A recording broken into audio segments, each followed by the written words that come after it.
Good evening friends. जैसे कि आप देख पा रहे होंगे कि मैं एग्रीकल्चर का जो नेक्स्ट पार्ट है वो लेकर के आया हूँ। उसमें आप देख पा रहे होंगे कि मैं ये भी लगा रहा हूँ, सेटअप तैयार कर रहा हूँ। तो जिसमें आवाज़ वगैरह प्रॉपर आ रही है नहीं आ रही है आप देख करके बताइएगा मुझे।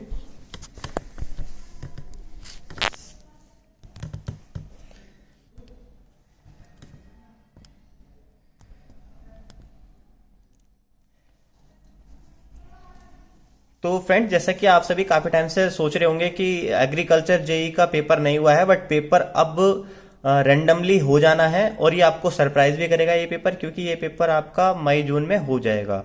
तो जैसा कि मैंने इसके ऊपर एक डिटेल्ड वीडियो बनाया है बोर्ड पे समझाते हुए, वो आगे देख पाएंगे। जैसा कि जो नोट्स हैं स्टूडेंट्स, जैसे कि वो पीडीएफ के नोट्स वगैरह हैं, वो सारी चीज़ें आपको, जो मैं बोल भी रहा था कि अगर किसी को पीडीएफ कोर्स खरीदना है तो वो ले सकता है। जो पेन ड्राइव कोर्स है, पीडीएफ कोर्स है, जो 5,000 का पड़ेगा आपको। बाकी ऑफलाइन में आप 15,000 रुपये पड़ेगा, जो 3 महीने का कोर्स है। तो आप खुद भी पढ़ सकते हैं या फिर ये मेरे नोट्स हैं उनसे पढ़ सकते हैं। ये 5,000 रुपये के आपको मिलेंगे। तो देखिए, जिस तरीके से मैं डेमो दे करके बता रहा हूँ कि किस तरीके से क्वेश्चन आते हैं, किस तरीके से आपसे पूछे जाते हैं, जैसे कि क्वेश्चन आ रहे हैं। ठीक है, तो देखिए सबसे पहले ये अब फार्म पावर के बारे में क्वेश्चंस हैं। जैसे कि हम फार्म पावर और मैं फार्म मशीनरी के बारे में आपको थोड़ा सा बताऊंगा। फिलहाल मैं आपको अभी फार्म पावर के बारे में इस वीडियो में बताने जा रहा हूं। तो देखिए, फार्म पावर जनरली क्या है कि किसान, कोई भी किसान खेती के अंदर या कोई भी कार्य जो जानवरों के साथ या फिर किसी मशीन के साथ किया जाता है, यानी कि खेत में प्रयोग होने वाली शक्ति, वो फार्म पावर के अंतर्गत आती है। जैसे कि हम ऐसे समझ सकते हैं कि फार्म पावर जनरली काफ़ी ज़्यादा क्लासिफाइड किया गया है। उसको कैसे किया गया है? विभिन्न भागों में बांटा गया है। जैसे खेती में प्रयुक्त की जाने वाली शक्ति फार्म पावर कहलाती है। अब जनरली जैसे वो शक्ति क्या होती है, जैसे वो टिलेज मतलब जुताई, जो भी हम जमीन है उसे पलटना, उसे तोड़ना, सुखाना, वो सारी चीजें, उसे पटेला चलाना, वो सारी चीजें फार्म पावर के अंतर्गत आ जाती हैं। सोइंग मतलब बुवाई, कि बीज बो रहे हैं तो उसके लिए मिट्टी पलटनी जरूरी है, तो वो सारी सारी चीजें सोइंग में आ जाती है। तो उसके लिए भी तुम्हें क्या चाहिए भाई? शक्ति चाहिए उसे पलटने के लिए। ऐसे ही वीडिंग हो या मल्चिंग हो, हार्वेस्टिंग हो या ट्रांसपोर्टेशन हो, या सिंचाई हो, इरिगेशन हो, थ्रेसिंग हो या विनोइंग हो, ये सारी चीजों में भी हमें फार्म पावर की आवश्यकता होती है, यानी कि शक्ति की जरूरत होती है इन सारे कार्यों को करने में। तो देखिए, स्टेप बाय स्टेप हम जैसे देखते हैं, ये सारे स्टेप आपको पता होंगे कि मैं आप बात करूं आपसे टिलेज की यानी जुताई की, सोइंग बुवाई की, वीडिंग एंड मल्चिंग की, हार्वेस्टिंग की या ट्रांसपोर्टेशन की, सिंचाई की, थ्रेसिंग की, विनोइंग की, इन सभी में ही आपको जरूरत है किसकी? फार्म पावर की, यानी कि शक्ति की। अब वो शक्ति किस किस तरीके से हो सकती है, वो सारी चीजें आपको मैं बताने जा रहा हूं। जैसे कि मैंने आगे डिटेल भी बनाई है, वो देख पा रहे होंगे आप कि सोर्स ऑफ पावर क्या है, शक्ति के प्रकार क्या है। देखिए, ह्यूमन पावर है, एनिमल पावर है, स्टेशनरी पावर है। स्टेशनरी पावर में जो जनरली इंजन हो गए, डीजल इंजन हो गए, पंप सेट हो गया, ये सारी चीजें आपकी स्टेशनरी में आ जाएंगी। ट्रैक्टर पावर हो गई, इलेक्ट्रिकल पावर हो गई। ट्रैक्टर पावर जनरली ट्रैक्टर के साथ जो भी कार्य किए जाते हैं वो ट्रैक्टर की पावर हो गई। इलेक्ट्रिकल पावर जनरली जो इलेक्ट्रिसिटी में हम जो भी मोटर पंप, वाटर पंप चलाते हैं इलेक्ट्रिसिटी के थ्रू, या फिर ट्यूबवेल वगैरह चलाते हैं इलेक्ट्रिसिटी के थ्रू, वो सारी चीजें आपकी इलेक्ट्रिकल पावर में आ गई। ठीक है, अब देखिए, इन पावर्स को हम जनरली दो भागों में डिवाइड कर देते हैं। अभी कौन सी पावर्स होती हैं वो?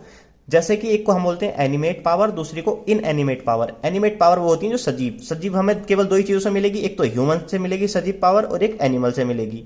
ठीक है, एक जो होती है निर्जीव पावर, वो बाकी सभी में होती है। इनएनिमेट पावर भी उसको बोल देते हैं, जिसे निर्जीव पावर भी हम कह सकते हैं, शक्ति कह सकते हैं।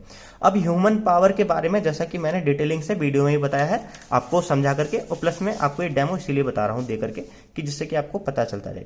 देखिए, ह्यूमन पावर, मानव शक्ति के बारे में जैसा कि हम पढ़ रहे हैं, तो मानव शक्ति के लिए मैं बता दूं आप सभी को कि एक स्वस्थ व्यक्ति कितनी एनर्जी प्रोड्यूस कर सकता है। तो एक स्वस्थ व्यक्ति है 0.1 एचपी पावर प्रोड्यूस कर सकता है, और वो भी कितने घंटे में? 8 से 10 घंटे पर डे में, यानी 8 से 10 घंटे अगर वो कार्य करता है तो 0.1 एचपी पावर प्रोड्यूस कर सकता है।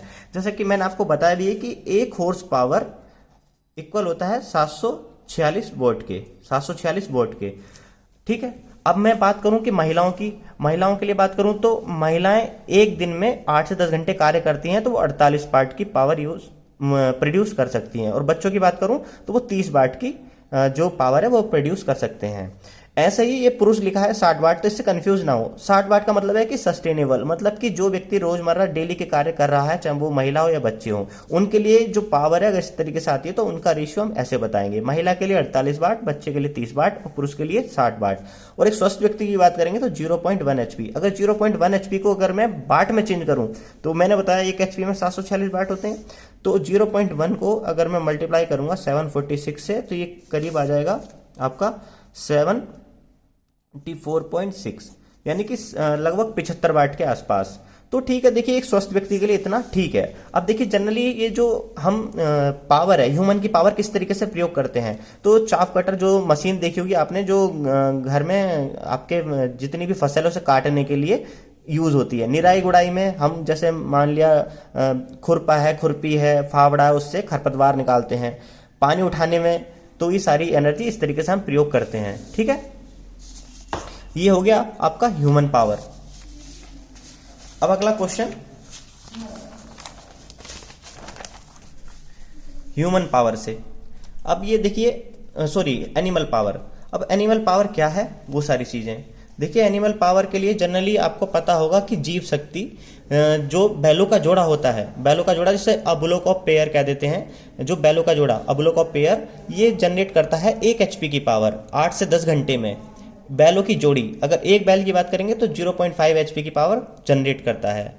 और जो भी जानवर होता है अपने भार का 1/10 कार्य पशु कर लेता है, यानी कि जो पशु है वो आप अपने भार का, अपने वजन का 1/10 कार्य कर लेता है। अब ये भी कैटेगराइज है अलग अलग तरीके से, तो उसको हम फिलहाल तो अभी जो हमारी काम की चीजें हम केवल उतना ही पढ़ेंगे।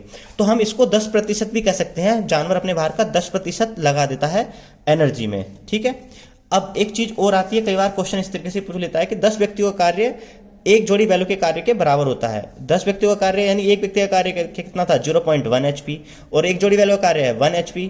तो अगर हम इसको देखेंगे कैलकुलेट करके तो 10 व्यक्तियों का कार्य एक जोड़ी बैलों के कार्य के बराबर आता है। और उनकी एफिशिएंसी जैसे कि अलग अलग आती है। तो बफेलो की एफिशिएंसी काम करने की अपने भार का 12% कार्य कर लेता है बफेलो। अगर कैमल की बात करूं तो वो 18%, अगर हम बात करूं डोंकी की तो 32% अपने भार का इस तरीके से कार्य कर लेते हैं। ठीक है, अब इनका जनरली प्रयोग कैसे होता है, तो खेत की जुताई के लिए, सामान ढोने में, गोबर गैस में, दुग्ध उत्पादन में। देखिए डिटेल से मैंने वीडियो में आगे बताया है, ये मैं अभी PDF के थ्रू आपको बस समझा रहा हूं। ठीक है, अब देखिए, अब हम बात कर लेते हैं ट्रैक्टर के लिए। तो मैकेनिकल पावर में हमारा सबसे पहले आता है ट्रैक्टर। तो ट्रैक्टर में देखिए किस तरीके से होता है। ट्रैक्टर का जैसे कि आपको पता होगा मैकेनिकल पावर में ट्रैक्टर हमारा प्रमुख उपकरण है। इसके हिसाब से देखा जाए तो इसको BHP के हिसाब से बांटा गया है कि कितने कितने HP की पावर कौन सा ट्रैक्टर प्रोड्यूस करता है। जनरली फर्स्ट कैटेगरी में जो 20 से 30 HP के ट्रैक्टर हैं इंडिया के अंदर, उन्हें 20 से 25% के करीब ये यूज होता है। 20 से 30 HP का ट्रैक्टर जनरली जो मैक्सिमम यूज होता है 31 से 40 HP का ट्रैक्टर यूज होता है, और ये 55 से 60% के करीब यूज होता है इंडिया के अंदर। और जो 40 HP से ज्यादा वाले हैं वो 15 से 16% ही यूज होते हैं। हालांकि 120 110 BHP के भी अब ट्रैक्टर, 100 HP के भी ट्रैक्टर आ गए हैं, पर फिलहाल उनका यूज बहुत ही कम हो रहा है। एक चीज और ट्रैक्टर से रिगार्डिंग कि ट्रैक्टर में भारत में जो सबसे पहली कंपनी आई थी आइसर थी, जिसने मैन्युफैक्चरिंग शुरू की थी ट्रैक्टर की, और ये 1960 से 61 में आए थे। ठीक है, अब आपको मैं बात बता दूं कि जो 35 HP का ट्रैक्टर है सबसे ज्यादा उपयोग होता है भारत के अंदर, ये चीज तो है ही है। अब आपको मैं बताऊं, 1 हॉर्स पावर में हम 2 हेक्टेयर जमीन का कार्य कर सकते हैं, यानी ट्रैक्टर से 35 हॉर्स पावर के ट्रैक्टर से हम 1 हॉर्स पावर में 2 हेक्टेयर जमीन में कार्य कर सकते हैं। यदि एक फसल लगाई हो यानी मोनोक्रॉपिंग की गई हो, अगर खेत के अंदर एक फसल लेनी है 1 साल के अंदर, तो 1 हॉर्स पावर में हम 2 हेक्टेयर जमीन पे कार्य कर सकते हैं। इसी तरीके से अगर हम मोनोक्रॉपिंग ना करके मल्टी क्रॉपिंग ज्यादा से और ज्यादा फसलें उगाएं तो इसमें हम देखते हैं कि जो एक से ज्यादा फसल के लिए 1 HP पावर में 1.5 हेक्टेयर के लगभग 1.5 हेक्टेयर के करीब जमीन पे हम कार्य कर सकते हैं। तो देखा जाए तो एवरेज कमांड एरिया कितना होगा उसके अकॉर्डिंग हम कैलकुलेट करते हैं। तो एवरेज कमांड एरिया कई बार पूछा जाता है, तो वो 15 हेक्टेयर के आसपास, मतलब कि 15 HP के ट्रैक्टर से 15 कह रहा हूँ, 35 HP के ट्रैक्टर से 15 हेक्टेयर के जो कमांड एरिया रहेगा वो 15 हेक्टेयर रहेगा 35 HP के ट्रैक्टर से। अब इसको अगर देखो जाए तो हम जो जनरली जो ट्रैक्टर होता है उसकी जो पावर को हम किलोवाट में कैलकुलेट करते हैं, तो 35 HP में कितने किलो, पहले वाट देखेंगे तो 35 × 746 वाट, और फिर 1 किलोवाट में 1000 वाट होते हैं तो 1000 से डिवाइड कर दिया तो 26.1 किलोवाट। ठीक है, इस तरीके से निकाल लिया जाता है। अब देखा जाए तो पावर टिलर देखा जाए तो पावर टिलर इसकी क्षमता 8 से 12 bhp होती है, शक्ति 7 से 7 किलोवाट पर यूनिट होती है इसकी, और यह 5 हेक्टेयर तक का एरिया कवर कर लेता है। भारत में पहला ट्रैक्टर आइसर है, ये चीज आपको पता ही होगी। ठीक है, और चीज जो आगे आपको पढ़ने की है कि भारत में पहला ट्रैक्टर आइसर है, जर्मन साइंटिस्ट निकोलस ऑटो ने डेवलप किया था आईसी इंजन, ये चीज आपको पता है। मॉडर्न ट्रैक्टर की शुरुआत ही, कुछ बेसिक से क्वेश्चन मैंने लिख दिए हैं साथ में। मॉडर्न ट्रैक्टर की शुरुआत हुई थी 1855 में हुई थी और ये यूएसए से हुई थी। जो रियर व्हील प्रोवाइड हुए थे वो 1870 से 1880 के बीच में हुए थे, और जो पहला ट्रैक्टर जिसको मतलब कि बोला गया था उसको बोला गया था स्टीम प्लाउ, और ये 1890 में। और जो कि पूरी तरीके से एक ट्रैक्टर आया था वो आया था 1902 में, इसका नाम था आईवेल, ये नाम है इसका आईवेल। ठीक है, ये ट्रैक्टर की कुछ जन कुंडली थी जो मैंने आपके साथ शेयर की।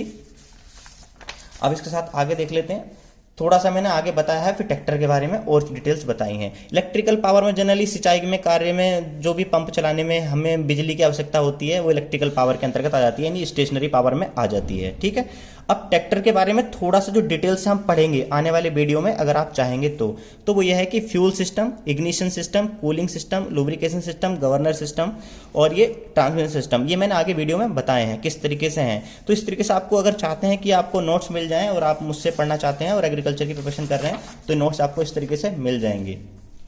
ठीक है, देखिए स्टेशनरी पावर के बारे में मैंने थोड़ा बताया है कि स्टेशनरी पावर में डीजल इंजन आते हैं जिसमें पंप सेट हो गया, electrical motor, pump set, biogas plant, wind energy आ गई।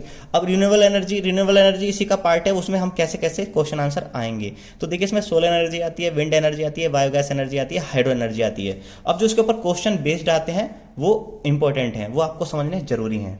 वो क्वेश्चन कैसे आते हैं कि कैलोरीफिक वैल्यू क्या है प्राकृतिक गैस की, तो 50 kg/kg है, तो वो आपको समझाया जाएगा किस तरीके से कब होती है। बायोगैस में क्या क्या होता है, एक तो मीथेन होती है, एक कार्बन डाइऑक्साइड होती है। गैसीफायर क्या है, तो गैसीफायर का यूज़ क्या है, गैसिफिकेशन के लिए होता है, सॉलिड फ्यूल को गैसियस फ्यूल में बदलने के लिए। बहुत सारी चीज़ें आपको जब मैं पढ़ाऊंगा जो मैंने आगे बना रखी हैं तो आप मुझसे कोर्स लेते हैं तो आप उसमें पढ़ पाएंगे, बहुत ही ईजी तरीके से मैंने बताया है। अब ऐसे ही है, बायोगैस प्लांट का हार्ट किसको कहा जाता है, तो डाइजेस्टर को कहा जाता है। कैटल डंग का CN रेशियो क्या होता है, 25:1 होता है। सोलर अप्लायंस की दिशा दक्षिण की तरफ होती है।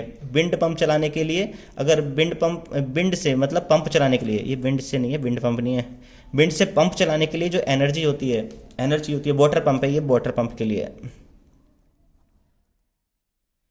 पानी का जो पंप होता है उसे चलाने के लिए ये 5 से 6 किलोमीटर की आपको चाहिए गति। ठीक है, जो टरबाइन को घुमाने के लिए इतनी स्पीड चाहिए। पीएच कितना होना चाहिए, जो बायोगैस के अंदर जो हमारी स्लरी होती है बायोगैस प्लांट के अंदर, तो उसका पीएच जो वैल्यू है 6.3 से 7.8 के बीच में होनी चाहिए। मैक्सिमम टेम्परेचर सोलर कुकर का 140 होना चाहिए। अगर ये पैराबोलिक में है, तो 400 डिग्री सेल्सियस होगा। अगर ये पैराबोलिक है तो 400 डिग्री सेल्सियस होना चाहिए। वो किस किस केस में होगा वो भी मैं आपको बताऊंगा। बायोडीजल किस किस से मिलता है, हमें जेट्रोफा और करंट से। ऐसी theoretical maximum efficiency of wind कितनी होती है, पावर के थ्रू जो मिलती है हमें, वो विंड पावर वो होती है 59%। तो देखिए ये बेसिक क्वेश्चन है, ये मैंने आपको केवल डेमो दिया है। जैसा कि आप आगे जितने भी वीडियो देखेंगे उसमें आप मुझसे पढ़ते हैं, ये कोर्स लेते हैं, तो आपको ये डिटेल से मैंने समझा रखा है। इस तरीके से आपको PDF कोर्स मिल जाएगा, ये आप वीडियो में देख लेंगे नीचे। अगर आप चाहते हैं कि मुझसे एग्रीकल्चर से रिलेटेड पूरा पढ़ना तो आप मुझसे कॉन्टैक्ट कर सकते हैं। मेरा जो मोबाइल नंबर है 8077383931। बाकी आगे वीडियो देख लीजिएगा।